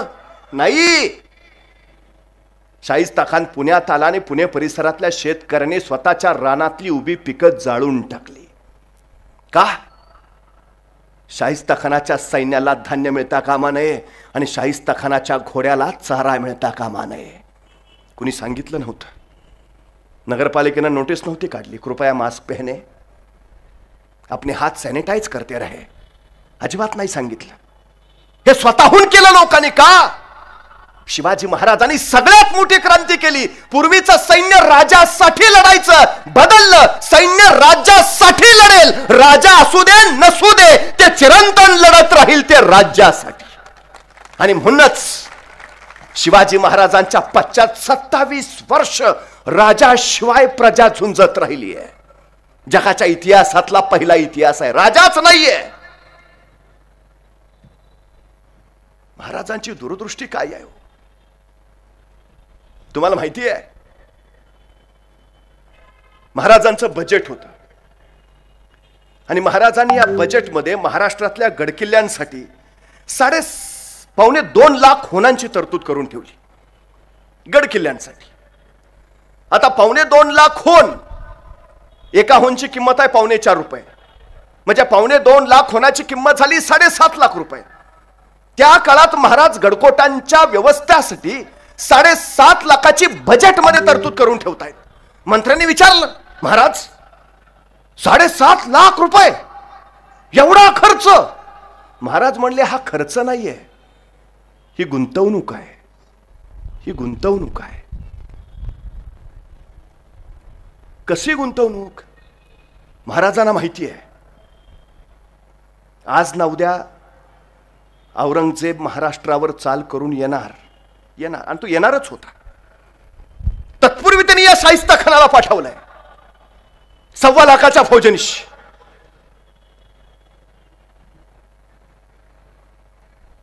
अहो, बांधावरचं 13-14 वर्षाचं पोरग सुद्धा सावध आहे. राजा कैदेत आहे, सैन्य नाही, पण राज्याची जबाबदारी माझी असं म्हणते बांधावर उभा आहे. एक अनोळखी घोडेस्वार येताना दिसला आणि बांधावरचं पोरग ताडकन उडी मारून त्याच्या पुढे उभा राहिलं. कोण? तो घोडेस्वार आहे. चल हट रे, खबरदार, जर टाच मारून याल पुढे चिंदड्या उडवीन राई राई एवढ्या. काय जिगर पेरली महाराजांनी.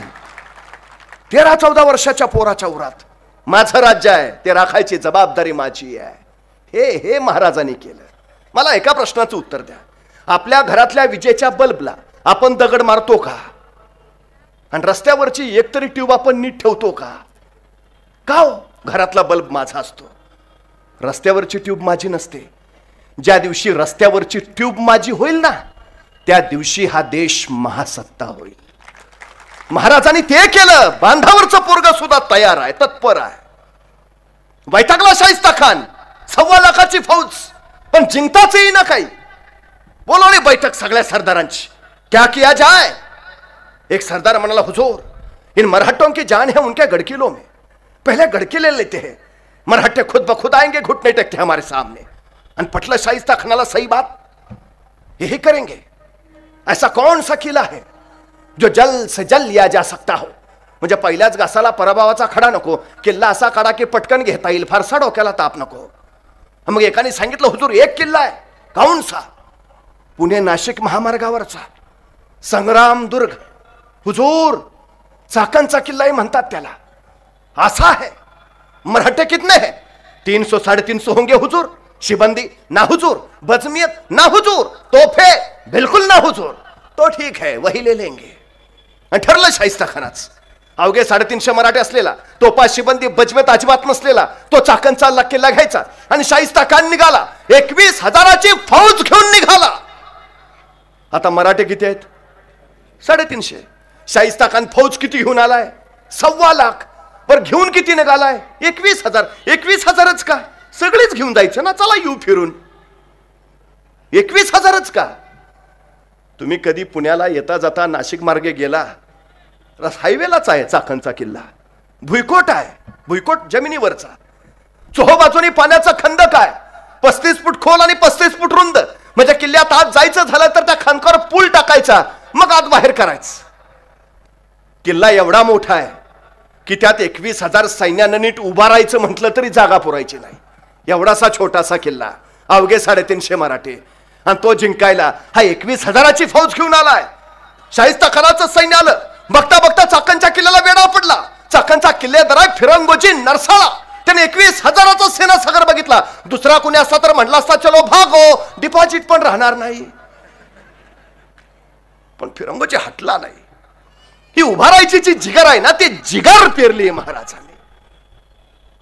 पण शाहिस्ता खान येतोय कळताच फिरंगोजीने त्या खंदकावरचा पूल उचलून आत घेतलेला. आता खंदक मोकळा, खंदकात मगरी साप जनावर आत जाताच येईना. शाहिस्ता खान आला खरा, पण किल्ल्याच्या बाहेरच. आता मराठे बाहेर येईनात, शाहिस्ता खानला आत जाता येईना. आठवडा असाच गेला. शाहिस्ता खानला काही कळेना, क्या किया जाए.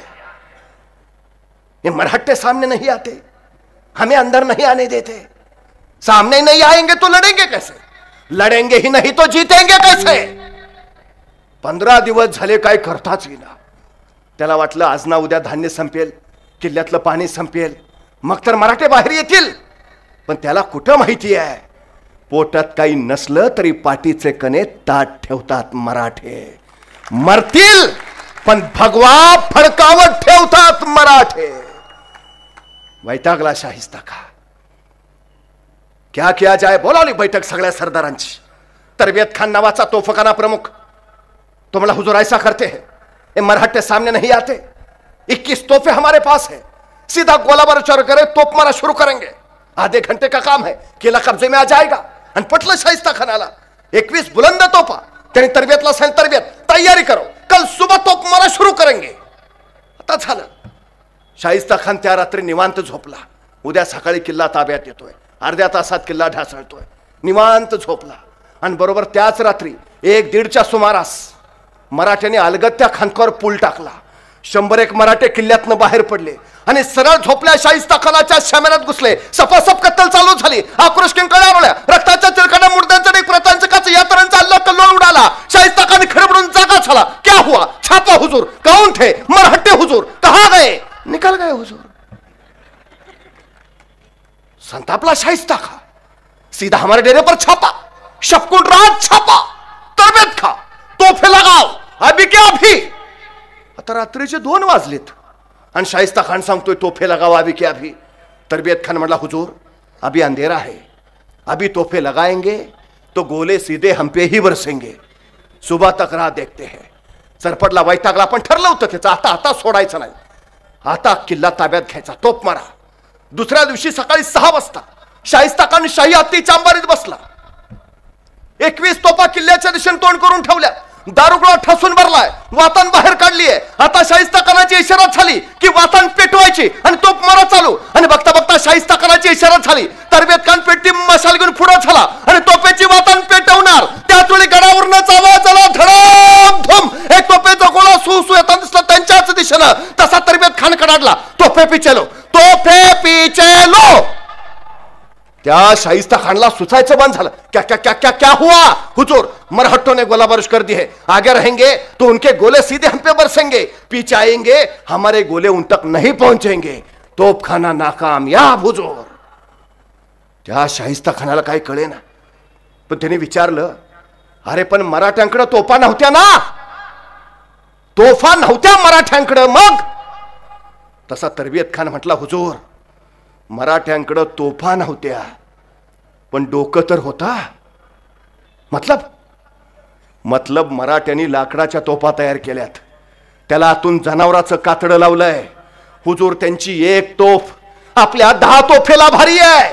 ठीक ठीक, तोफा तयार केल्या तोफा तयार. दारुगोळा कुठनं आणला?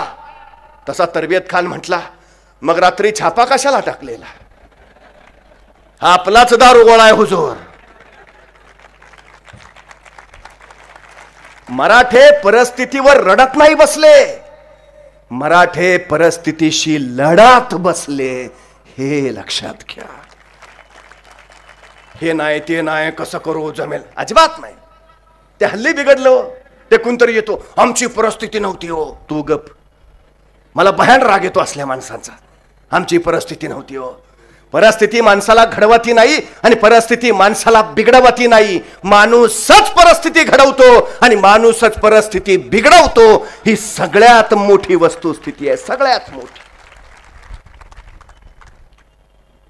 वैतागला शाइस्ता खान. समोरासमोर लढाई नाही, तोफा नाप कामयाब किया तो क्या किया जाए. बोलाली परत बैठक. आता अशी एखादी बैठक बसली की हमखास त्याच्यात एखादं तिरकं असतं, ते तिसरंच काहीतरी काढतं. म्हणजे मी कायम सांगतो, गावाचा विकास करायचा असेल, समाजाचा विकास करायचा असेल, 4 गोष्टी फार महत्वाच्या. पहिली गोष्ट, ज्याच्याकडे पैसा आहे त्यांनी पैसा द्यावा. दुसरी गोष्ट, ज्याच्याकडे वेळ आहे त्यांनी वेळ द्यावा. तिसरी गोष्ट, ज्याच्याकडे कष्ट आहे त्यांनी कष्ट द्यावे. आणि चौथी गोष्ट, ज्याच्याकडे या तिन्हीपैकी काहीच नाही त्यांनी किमान गप राहावे. अडचण पहिल्या तिघांची नसते, वळवळ ज्याच्याकडे काय नाही त्याची जास्त. चळवळ मोडीत काढायला कायम पुढं हे. आणि हे असतातच तिरके. शाइस्ता खानने विचारलं क्या किया जाए, नेमकं तिरकं उठलं. हुजूर ऐसा करते हैं. बोलो हुजूर, जमी के अंदर से हमला करते हैं. आता त्याने सांगितलं चेष्टेत, शाइस्ता खानने घेतलं सिरियस. सही बात बोला तू, ऐसा ही करेंगे. आणि आता काय त्यापुढे पर्याय नव्हता हो. समोरासमोर वर जमिनीवरनं लढाई नाही, तोफा नाकामयाब. आता पर्याय काय, जमिनी खालूनच काहीतरी केलं पाहिजे. शाइस्ता खानने योजना आखली. कौतुक करावं लागेल त्याच. त्याने एका प्रचंड मोठ्या शाम्यानामध्ये भुयार काढायला सुरुवात केली. योजना अशी की भुयार काढत खाली जायचं आणि चाकणच्या किल्ल्याच्या उत्तरेच्या बुरुजाखाली ते भुयार न्यायचं आणि त्या बुरुजाखाली दारुगोळा ठासून मारायचा, सुरुंग पेरायचा आणि सरळ द्यायचा उडवून. त्या स्फोटानं तो बुरुज ढासळेल, त्या बुरुजाची दगड माती त्या खणकात पडतील. खणकात आपोआप वाट तयार होईल. आपला 1000 सैन्य तयारच ठेवायचं. वाट तयार झाली की सैन्य आत घुसेल. 200-300 मराठे कापून काढतील आणि किल्ला कब्जात घेतील. काम चालू झालं.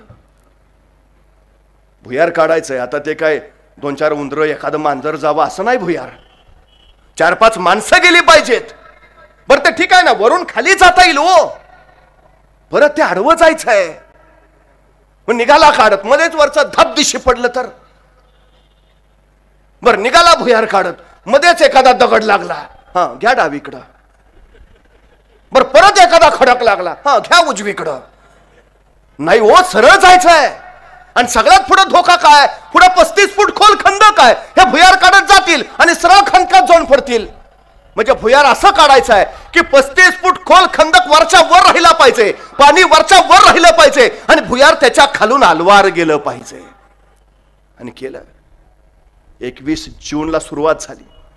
14 ऑगस्ट 1660 रात्रीच्या 1 वाजता भुयार काढून पूर्ण झालं. मराठ्यांना कल्पना नाही मृत्यू आपल्या पायाखालनं चालत येतोय, अजिबात नाही. 1 वाजता शाइस्ता खानाच्या फौजेनं दारुगोळा ठासून भरला. उत्तरेच्या बुरुजाखाली भुयारात सुरुंग पेरला. शाइस्ता खान शाही हत्तीच्या अंबारीत बसला. आपलं 1000 सैन्य त्यांनी त्या उत्तरेच्या बुरुजाच्या दिशेने उभा केलं. त्यांना सांगितलं आता काही वेळात स्फोट होईल, तो बुरुज ढासळेल, दगड माती खणकात पडतील, खिंड तयार होईल. तयार झाली की आत घुसा, मराठे कापून काढून किल्ल्याचा दरवाजा उघडा. 1000 सैन्य उभा राहिलं. शाइस्ता खानाची इशारा झाली आणि सुरुंगाची वातान पेटवली. थोय थोय थोय थोय करत सुरुंग पेटत गेला. धम एक प्रचंड मोठा स्फोट झाला. उत्तरेचा बुरुज ढासळला. त्याच्यावरचे 50-60 मराठे त्या ढेगराखाली गाडले गेले. खणकात वाट तयार झाली आणि शाइस्ता खानचं 1000 सैन्य त्या उत्तरेच्या बुरुजाच्या खिंडीतनं आत घुसलं. पाहतोय तो काय, फिरंगोजी नरसाळा दोन्ही हातात समशेर घेऊन उभाच आहे. झुंज चालू झाली. बेपाम धुमचक्री कडडत होता फिरंगोजी. अरे तलवारीच्या टोकावर भाकरी भाजतात मराठे. शास्ता खा, तुला भाजायला वेळ नाही लागणार. झुंज सुरू राहिली. शाहिस्ता खानला वाटलं 50-60 मराठे ढेकऱ्याखालीच गाडले गेलेत, उरले 250-300 सहज माझे 1000 सैनिक कापून काढतील, अर्ध्या तासात गडाचे महादरवाजे उघडले जातील. तो गडाच्या महादरवाज्याच्या पुढ्यातच पण तास झाला, 2 तास झाले, 3 तास झाले, पहाटेचे 6 वाजले, 7 वाजले, गडाचे दरवाजे उघडले जाईनात. शाहिस्ता खानाला काय कळे ना, हे 1000 काय जाऊन झोपले काय? त्याने आपल्या 800 सैनिकांना सांगितलं, जाऊन बघा बघा बघा ते काय करतायत. शाहिस्ता खानाचं ताज्या दमाचं 800 सैन्य त्या उत्तरेच्या बुर्जाकडे गेलं. बघताय तो काय, रात्रभर लढून 250 मराठ्यांनी शाहिस्ता खानाचे 900 लोक कापून काढले होते. त्यांचे खिंडीत मुर्दे पसरलेले आणि दोन्ही हातात चमचे घेऊन फिरंगोजी झुंजतच होता. पुन्हा एकदा झुंज चालू झाली बेभान. पण रात्रभर लढून बळ तोकडं पडला. शाहिस्ता खानचा एक सैनिक नजर चुकून आत घुसला. त्याने गडाचे महादरवाजे उघडले आणि शाही हत्तीच्या अंबारीत बसला शाहिस्ता खा किल्ल्यात प्रवेश करता झाला. पाहतोय तो काय, हा फिरंगोजी झुंजतोय, बेफाम झुंजतोय. त्याचं ते शौर्य बघितलं, चकित झाला शाहिस्ता खान. चित्रसेन नावाचा त्याचा सरदार होता, त्याला सांगितलं जा जा जा, थांबव थांबव त्याला. चित्रसेन पुढे गेला, रोको रोको, जंग रोको, हुजूर कह रहे जंग रोको. आणि फिरंगोजीची सरसरती शमशेर थांबली. तोपर्यंत शाही हत्तीच्या अंबारीत बसला शाहिस्ता खा फिरंगोजीच्या पुढ्यात आला. म्हणाला, अरे काय लढतोस तू, काय तुझी बहादुरी, काय हे तुझं शौर्य. अरे पण किल्ला आम्ही घेतलाच आहे, आता उगा कशाला जान घालवतोस. त्यापेक्षा ये आमच्याकडं, बादशाह जागीर देतील. आणि कडाडला फिरंगोजी, माझ्या राजानं मला काय कमी केलंय म्हणून येऊ तुझ्याकडं. मराठे तुटतील, फुटतील कुठले हात. त्याचा तो करारात जबाब ऐकला आणि शाहिस्ता खा वरमला. पण म्हणाला, जा बिंधोक जा, मी कदर करतो तुझ्या शौर्याची. जा, माझा कुठलाही सरदार सैनिक तुला अडवणार नाही. जा बिंधोक जा, आणि जाताना तुला इथून जे जे हवं आहे ते ते घेऊन जा. जा. आणि माझा फिरंगोजी वळाला. भरल्या डोळ्यानं, जड अंतकरणानं निघाला. मेल्या सैनिकांची प्रेत त्याने आपल्या खांद्यावर टाकली. जड पावलाने आणि थरथरत्या हाताने बुर्जावर फडफडता भगवा त्याने खाली घेतला. आणि भरल्या काळजानं फिरंगोजीनं गड सोडला. 15 ऑगस्ट 1660 सकाळी 10 वाजता फिरंगोजी गडाबाहेर पडला.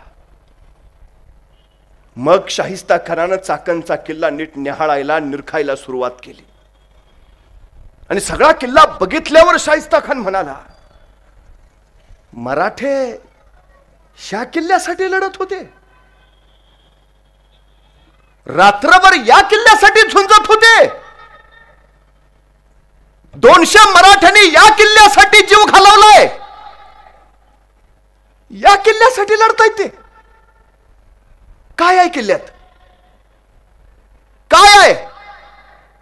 4 भिंताड आणि 2 बुरुंज. मराठे या 2 बुरुंज आणि 4 भिंताडासाठी लढत होते. शाहिस्ता खानाला कळलं नाही, शाहिस्ता खानाला कळणारही नाही. ते बुरुंज नव्हते, ते मराठ्यांच्या स्वाभिमानाचे चिरेबंदी अलौकिक अलंकार होते. ती भिताड नव्हती, पारतंत्र्य रोखून धरणारी स्वातंत्र्याची ती धगधगती ज्वाला होती. हो, मराठे लढत होते. 2 बुरुंज आणि 4 भिंताड नव्हे, त्या बुरुजावर फडफडत्या भगव्यासाठी लढत होते आणि भगव्यासाठी मरायलाही तयार होते. शाहिस्ता खानाला ते कळणार नव्हतं. फिरंगोजी इकडून निघाला. तिकडून पन्हाळ्यावरनं निसटलेले राजे विशाळगडावर थांबून आता रायगडावर आले होते. आणि हा फिरंगोजी आता महाराजांकडे रायगडावर पोहोचला होता. महाराजांच्या सामने जड पावलांनी जड अंतकरणाने फिरंगोजी उभा राहिला. महाराजांना म्हणाला, राज, म्या कमनशिबानं कोट गमावला. राज, म्या कमनशिबानं कोट गमावला. काय सांगतोय फिरंगोजी? राजांना सगळं कळालंच आहे, किल्ला गेलाय, शाहिस्ता खान घेऊन गेलाय. पण फिरंगोची सगळी जबाबदारी स्वतःवर घेतोय. म्या म्या म्या कम नशिब्यानं कोट गमावला राज. फिरंगोजी असं नाही म्हणत, काय राजे एवढ्या वेळ तुम्हाला सांगितलं आमचे 300च आहेत, त्यांचे 21,000, कसं काय लढणार, माणसं पाठवा, तुम्ही काय लक्ष द्यायला तयार नाही, जमलं तेवढं झालं, केलो आलो. अजिबात नाही, सगळी जबाबदारी स्वतःवर. म्या कम नशिब्यानं कोट गमावला राज, म्या कम नशिब्यानं. राजे सरदेशी खाली उतरले, फिरंगोजीला कडकडून मिठी मारली. फिरंगोजी काय झुंजलात, वाह बहुत खूप. पण तरी फिरंगोजी म्हणतोय, नाही राज, म्या कम नशिब्यानं कोट गमावला. मग मात्र राजे फिरंगोजीची पाठ थोपटत म्हणाले, फिरंगोजी फार दिलास नका लावून घेऊ. अहो शाहिस्ता खा, तो तर 2 दिवसाचा पाहुणा. आज आहे, उद्या निघून जाईल. जाताना काय किल्ला बरोबर घेऊन जाईल, आपण परवा परत घेऊ. आपल्या मावळ्याला प्रोत्साहन कसं द्यावं हे शिवरायांकडनं शिकावं. महाराज असं नाही म्हटले, हा दिलं होतं ना एकदा तिकीट, आता संपला विषय, आता नाही. कसं बळ वाढवतायत. अहो शाहिस्ता खातो तर 2 दिवसाचा पाहुणा. आज आहे, उद्या निघून जाईल. जाताना काय किल्ला बरोबर घेऊन जाईल, आपण परवा परत घेऊ. आणि तसंच झालं ना हो. शाहिस्ता खानाची पाठ वळाली आणि मराठ्यांनी किल्ला परत ताब्यात घेतला. हे प्रोत्साहन, हे प्रोत्साहन. या कोरोनाच्या 2 वर्षाच्या काळात मला महाराजांचं सतत हे वाक्य आठवत होतं. कोरोना तो तर 2 दिवसाचा पाहुणा. आज आहे, उद्या निघून जाईल. जाताना काय उरातली जिद्द घेऊन जाईल, परवा आपलं विश्व आपण पुन्हा उभा करू. ही प्रेरणा, हे प्रोत्साहन अलौकिक आहे. महाराजांनी जे दिलंय ते अलौकिक. पण या शाहिस्ता खानाला कळालं, एक किल्ला घ्यायला किती वक्त लागतो. 56 दिवसात 900 माणसं मारली गेली शाहिस्ता खानाची. तेव्हा एवढासा चाकणचा किल्ला 300 मराठ्यांचा घेता आला. बजेटमध्ये महाराजांनी 7.5 लाख तरतूद केली याच किल्ल्यावर. का? महाराज म्हणतायत, माझा एक किल्ला 1 वर्ष लढला पाहिजे. आज ना उद्या औरंगजेब येणार. तो आता येईल, महिन्यानं येईल, 10 महिन्यानं येईल, वर्षानं येईल, 5 वर्षानं येईल, माझ्या मृत्यूनंतर येईल, पण तो येणार. आणि तो ज्यावेळी येईल, स्वराज्यात आज मितीस 360 किल्ले आहेत. माझा एक किल्ला 1 वर्ष लढला तर औरंगजेबाला सगळे किल्ले घ्यायला 360 वर्ष लागतील. उमर गुजरून जाईल त्याची स्वराज्य जिंकायला. काय नियोजन आहे, काय दूरदृष्टी आहे. पण एवढ्या नियोजन करून थांबले नाही ते. कदाचित औरंगजेब हेही सवाई नियोजन करेल, महाराष्ट्रातले किल्ले जिंकेल. काय केलंय माहिती आहे? तुमच्यातल्या एखाद्याला जर सांगितलं जरा एकटा चेन्नईला जाऊन ये, किती जण जातील हो आमचे. त्या काळात महाराज तामिळनाडूमध्ये गेलेत, वेल्लोरचा किल्ला जिंकलाय.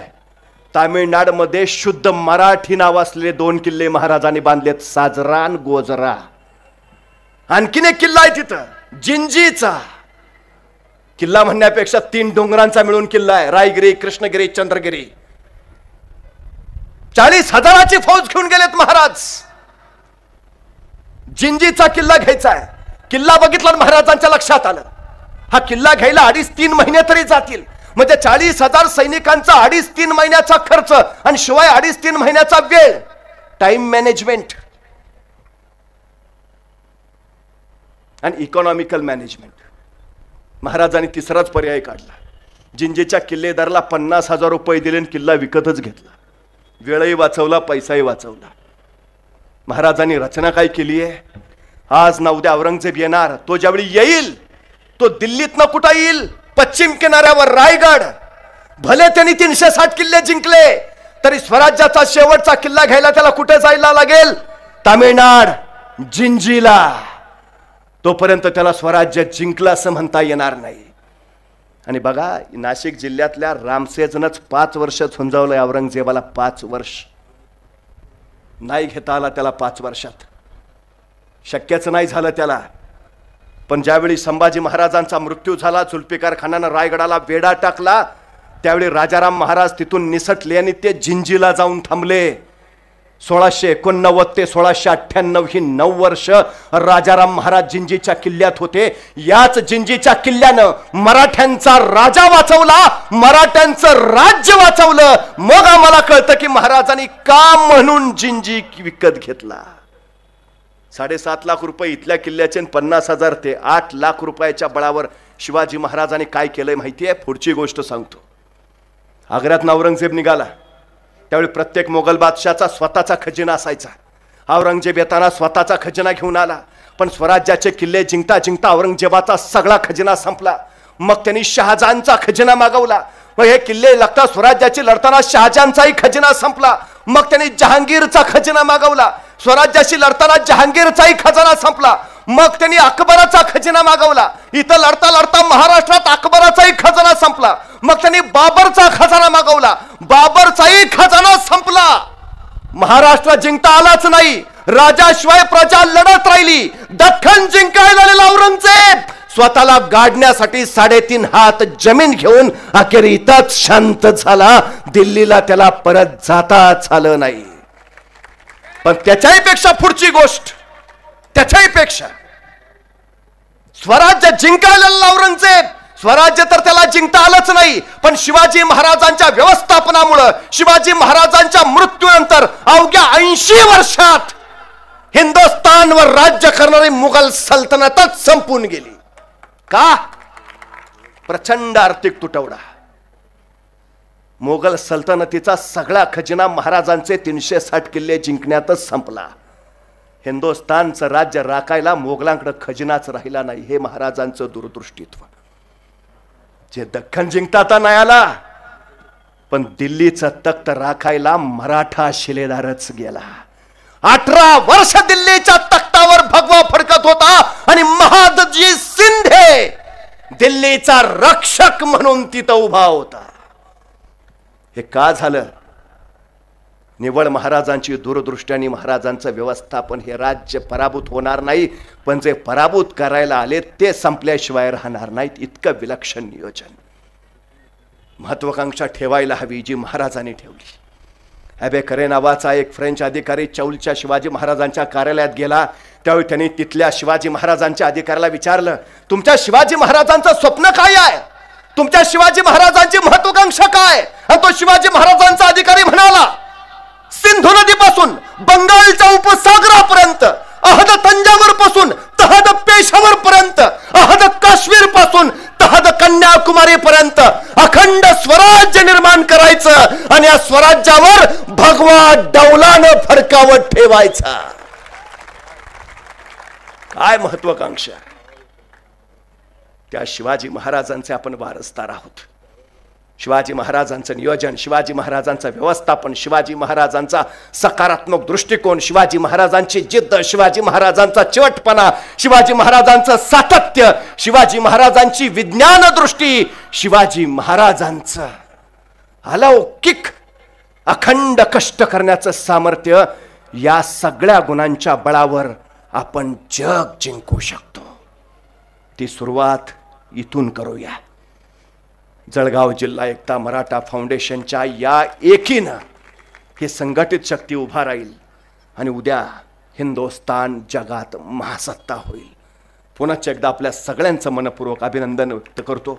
थांबतो. धन्यवाद. Hello guys, please like, comment and subscribe our channel.